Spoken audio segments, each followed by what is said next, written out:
You're going off trying to buy 20 trucks and you're going to rotate out trucks that are only 3 years in service because you're trying to beat the tax man. You're not winning.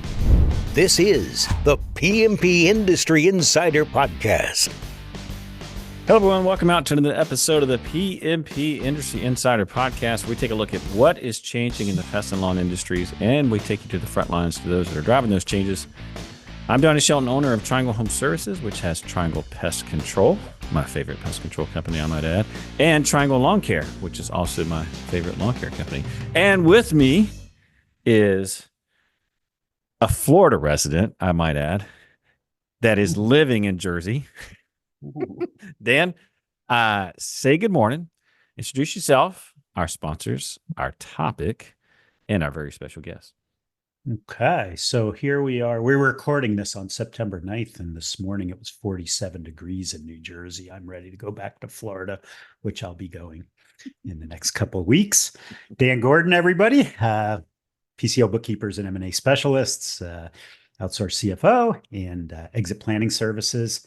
Let's see, our sponsors. If you are interested in marketing, give Coalmarch by WorkWave a try. That would be coalmarch.com for your marketing needs. And if you're looking for industry-specific insurance, and that is a hot topic right now, especially with all the rates going up and whatnot, and you qualify, give PestSure a chance. It's pestsure.com. They are specific to the pest management industry.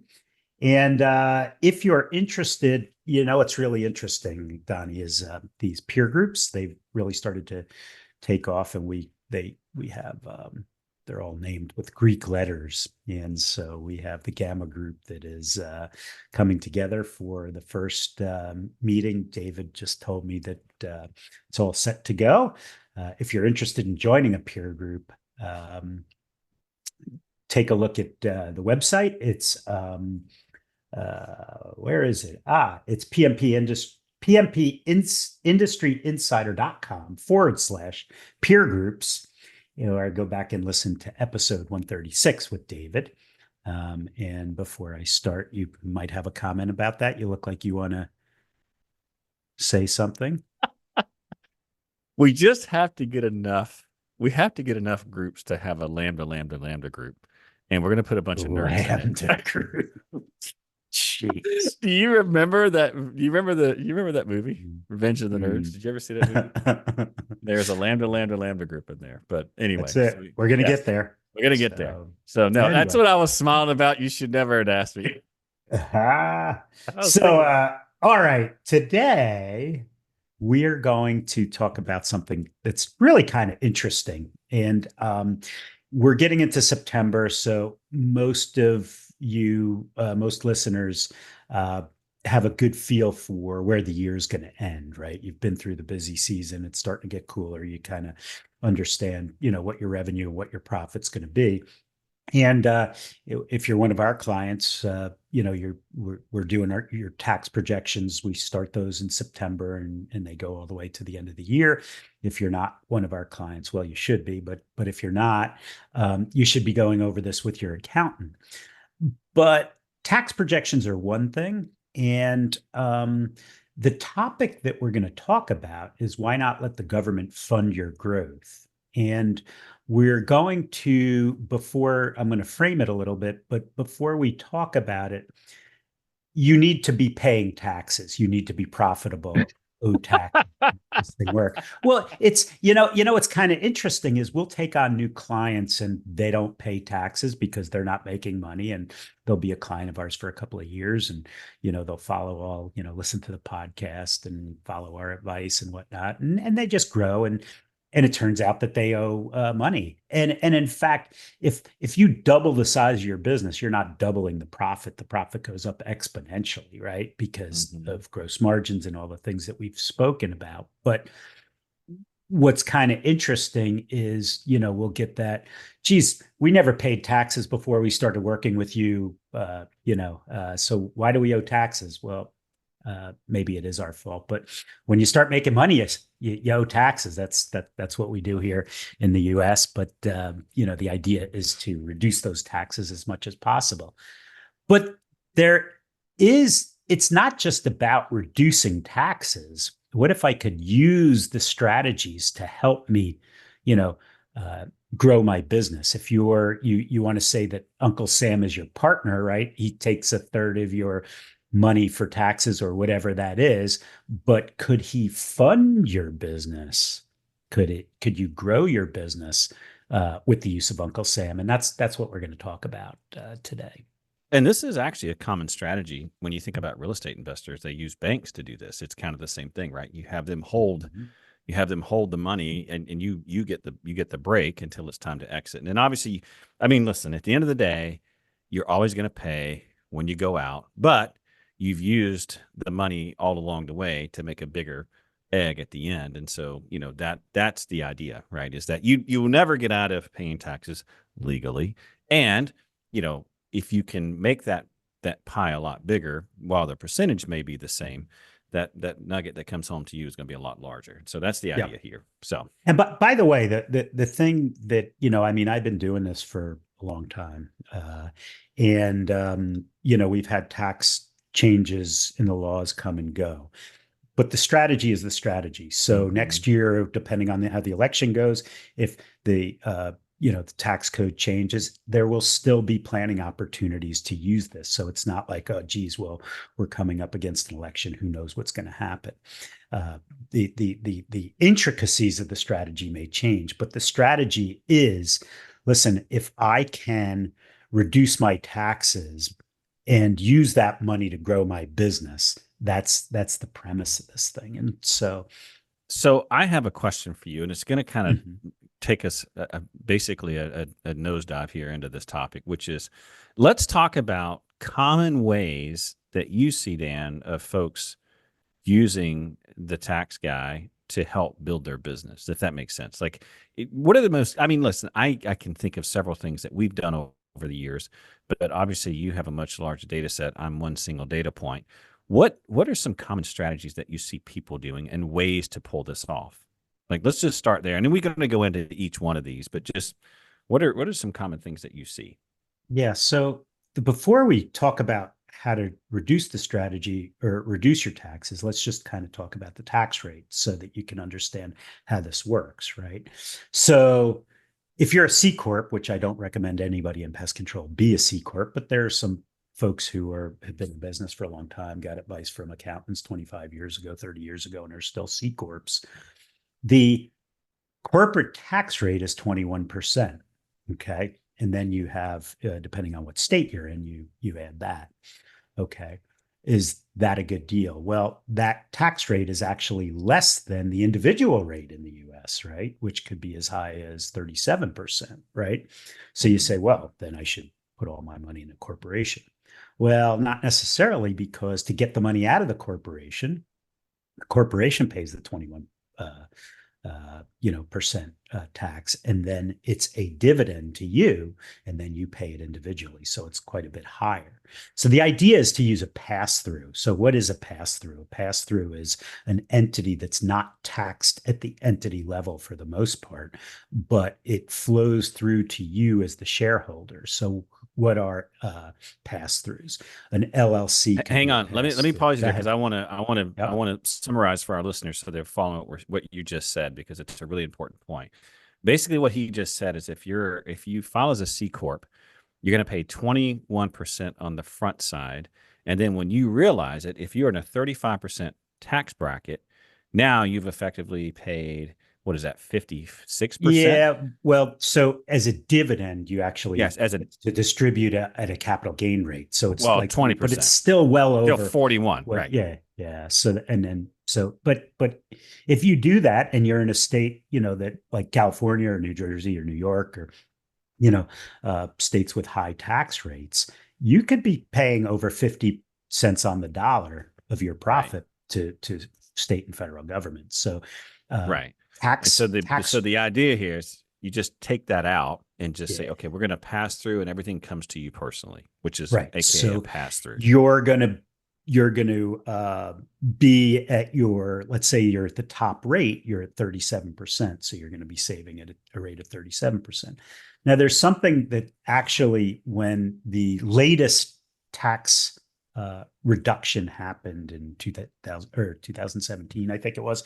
You know, there were a lot of changes, but one of the things that changed was this corporate rate went way down to 21%. So then that's really good for major corporations, big, public companies. But what about the little guy? What about us who own businesses? Well, what they did is they said that they put this thing, without getting too technical, it's called 199A. But essentially, you get to exclude 20% of your income as a pass through, right? So 20% of your income is not subject to the tax. So it's not a full, 37% bite, but now you're in the mid to high 20s. Okay. Right. And so that, that in itself is a really good thing. Okay. So the takeaway here is that, if you're not an S corp or an LLC, get in a place where you're a pass through, right? That's going to be your first strategy here, is like, make sure that you don't, if you're a C corp, I mean, there might be a very good reason. Obviously. You can make an election as a C corp to become an S corp. Right. So, and there's really no downside well, there's a couple of downsides. The first one is if you have what they call a net operating loss carry forward from when you were losing money, you'll lose that. So you want to be strategic in terms of when you make the election. The other thing is that, the rules of doing a sale of a business, if you're a C corp, it's really not a good situation if it's an asset purchase. And so if you make a S election and you sell the company within 5 years of that election, you'll be treated as a C corp. So by the way, if you want to, and you should be a pass-through when you sell your company. So if you have a 5-year runway and you're a C corp, you should make that election. Hopefully you don't have a lot of NOLs that you lose. Okay, so that's the first thing. So you need to, the solution is to be a pass-through, whether that's a sole proprietor, right, partnership, an LLC, or right. an S corp. Those are all pass-throughs. Okay. All right. So now let's get into the strategies. Okay. So there's lots of ways to reduce taxes. You can, do profit sharing into pension planning. You can,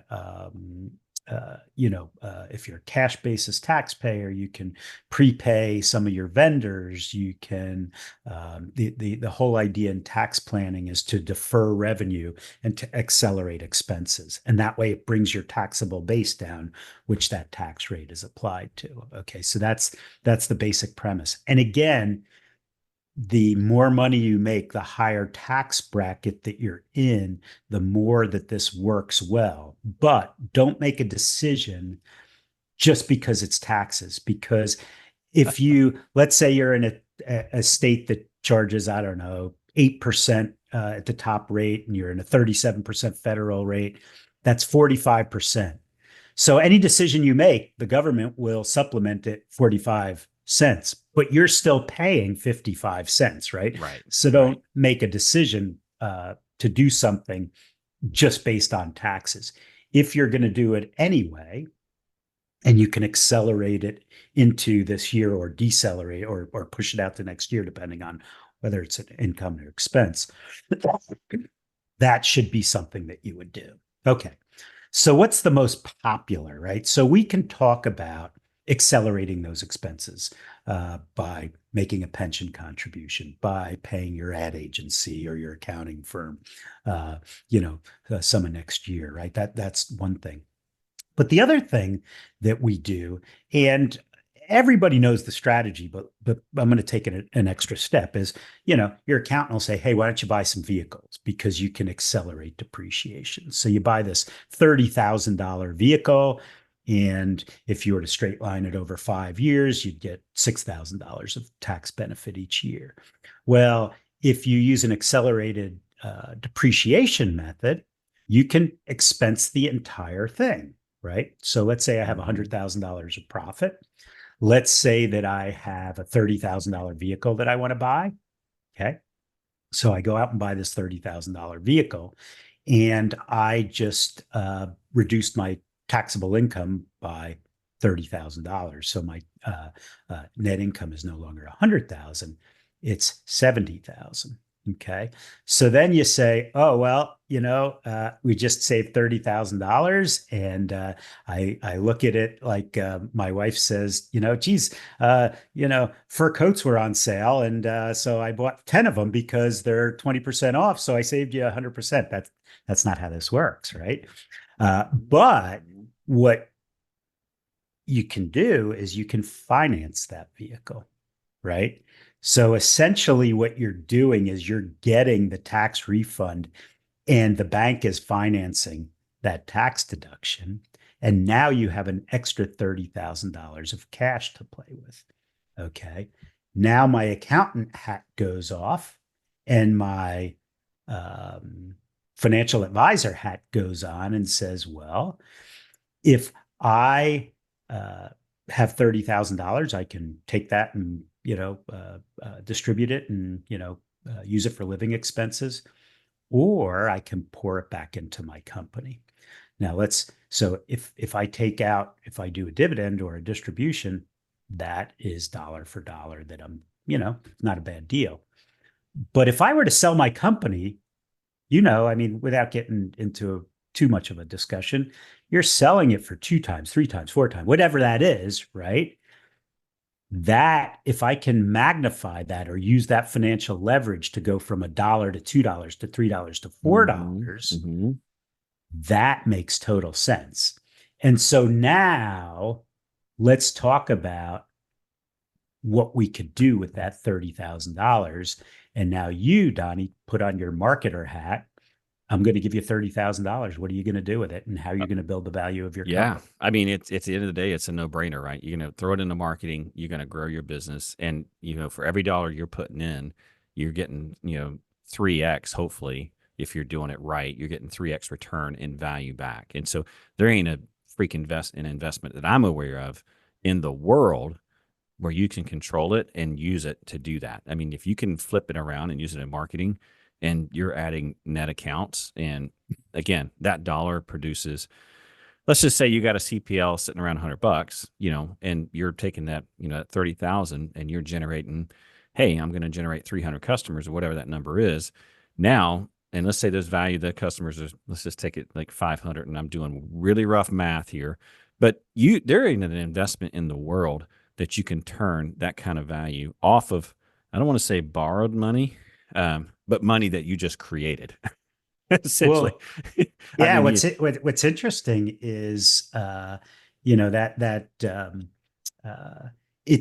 so we've just increased the value of our business by, call it 3x, but let's say we don't want to sell for 5 years and our business makes 20% on the bottom line. You're getting 20% to that 30,000. You're getting $6,000 of profit for 5 years, 10 years, however long you're selling it, until you sell it and realize that 3x. So it's actually quite a bit more.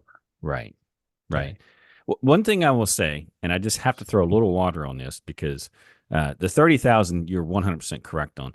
I will caution you, listeners, and I say this by experience.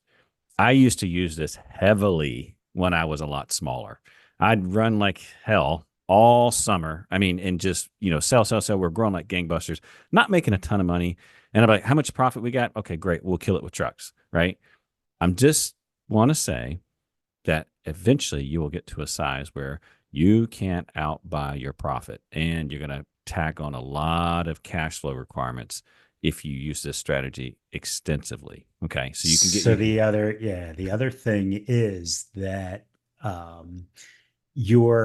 what you're doing, the reason it works is because you're accelerating the depreciation. So you're not getting, that truck you might have around for 5 years. You're only getting the benefit of the expense for year 1.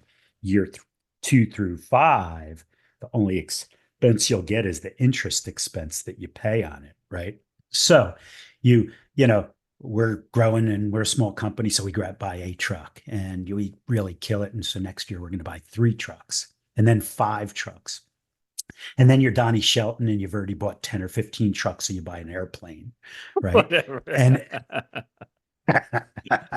oh gosh, I knew it was coming. But yes, you are correct. Yes. Yeah. So that's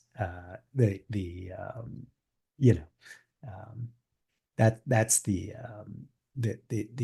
way that you look at it, right? Well, And so I think the main thing here, and just to tie a loop on this conversation of what you're talking about, because you kind of said this at the very beginning, which is, you know, pay your taxes, and while you want to maximize the benefit of accelerated depreciation, while you want to maximize the benefit of Section 179, don't use that to drive cash flow decisions that don't make sense in the long term. Meaning that if you've huge, got a right? yeah, if you've Absolutely. got a great fleet and you're going off trying to buy 20 trucks, and you're going to rotate out trucks that are only 3 years in service because you're trying to Okay. beat the tax man, you're not winning. Okay. You're not. And the other Well, part is that you really want to be careful and preserve that cash flow delta, meaning like how much, you got their profit and how much is actually making to the bank. We call it OCF, which is operational cash flow.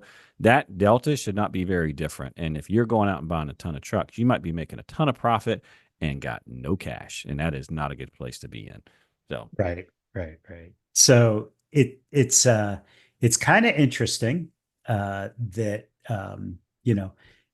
if again 37% tax bracket, and you got to remember, what tax bracket are you in? If you're just beginning your business or you're not all that profitable, you're making $150,000, the benefit might not be that big, right? So it's gotta work for you. So you need to do projection work with your account. It's really important that you do that. Um, and you know, let's see, what did we say here? I'm reading off of my notes. So the government will either be partners in your profits or not. So you need to be savvy enough to understand how to fund your business with tax deductions and tax credits. mhm. Okay.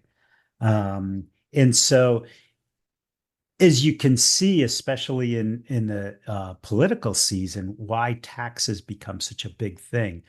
Taxes, if think about this, if taxes drive what happens to a third of your profit or a third of any big company's profit, it is the single largest thing that factor of whether your business will be successful or how you're going to make decisions on, as you said, Donnie, buying vehicles or equipment or whatever, right? So Mhm. taxes are a huge part of that. Right. Right. So there's Section 179. What Mhm. are some other? I mean, obviously, there's a big thing that sits behind that, right? Is like what do you do with the cash once you get it, and how to leverage it? Because listen, if you take it and you're putting it in your back pocket, that's not a very good use. Like, I mean, and there may be a very good reason to do that, but the reality of it is that if you're going to use this strategy, turn it around so that your ROI is just through the roof, and you're actually reinvesting it back in the company. If you're in a place where you've got to do this just to get cash, then you really need to rethink like what you're doing, right? And reevaluate your business strategy, because ultimately it's going to run out. And then what are you going to do, right? You're not going to have another rabbit to pull out of the hat. And so, I use this strategy personally. We can't. I mean, we're at a place now where I can't outbuy our profit, but certainly, like if we've got stuff, I mean, hey, I'm gonna pull these in at the end of the year. We're gonna offset as much as we can. And we're going to do exactly like if we have the extra cash, it's going to go right back into marketing, because obviously Dan sees that our P&L, he knows how we're positioning all out. But if I've got the cash and I can now, instead of having 8% in marketing, I can do 12 or 15. That has very big ramifications for the next year. So, Right. And the future and the value of your company. Right. mhm. So, and by the way, you can do this strategy and just take the money, and distribute it. And that's dollar for dollar. And you're able to realize it. That's not what I recommend doing. If you're doing a strategy where you're, you know, using financial leverage and tax leverage within the company, I would leave the money in the company to build the company. There's other strategies now that interest rates are higher that didn't really work a couple of years ago, but just parking your money and Mhm. being able to make that interest using those sweep accounts and whatnot. Right. So that's another one that's kind of interesting. What else? What else? I think, as I said, you want to be doing your projection work starting now because most of the bulk of the season, it's over. One thing that I would tell you on the leasing, which was kind of interesting, if you're in a cooler weather state, and it might even North Carolina might, you might be able to swing this. But one of the things that a lot of people do is they'll do 3-year leases or 4-year leases. One of the really neat things to do is do a 3.5-year lease or a 4.5-year lease. So you take the lease starts in March and ends in the fall. So you're not carrying the vehicle through the summer or through the winter. Yeah. And it happens as you cycle out your vehicles, right? So so if you did it now, you're not going to get benefit for 3.5 years or 4.5 years or 5, whatever. But that's another strategy to be able to help with that seasonality. Okay, I've got another thing I want to add here, which is, and again, I'm talking from experience here. If you had a great year this year and you're a smaller company, what Dan just said about getting your projections in early, that is an absolutely critical piece of advice, because early on when we were growing super fast, I had huge numbers and, I could go to conferences and talk about how great we are and how fast we were growing. But the reality of it is I was using every bit of my cash to fund that growth. And I remember one year, I didn't actually get a projection done until the day before Thanksgiving. I am not going to share numbers, but let me just tell you, I was sick to my stomach all Thanksgiving break because I did not have the cash to pay my tax bill. And I was really concerned. And there was no prospect of getting that cash before April either. And so now we do them much earlier. We're not growing as fast either. It's extremely important, especially if you're going from that $2 million company that's making an okay profit. And now you go to 3 million and that profit like triples or quadruples. And your accountant on April 14th says, oh, you owe all this money. And you go, what? Right. Right. And you don't have the cash. You should be projecting this. I'm not saying that we can kill all the taxes, but if we know about them, we can plan for them. Right. And that's it. Right. And there's strategies that you can do before the end of the year, right? That will absolutely help with that. And so that, and again, by the way, once the year is over, there's very few strategies. There's a couple that you can use after the year that have to do with 401ks, profit sharing and whatnot. But if you want to save taxes for 2024, those moves have to be made in 2024, not in April of 2025 or March of 2025. So you need to be thinking about that. And that's why it's really important that you work with your accountant on these projections. And we do hundreds and hundreds of them. We use a piece of software called BNA.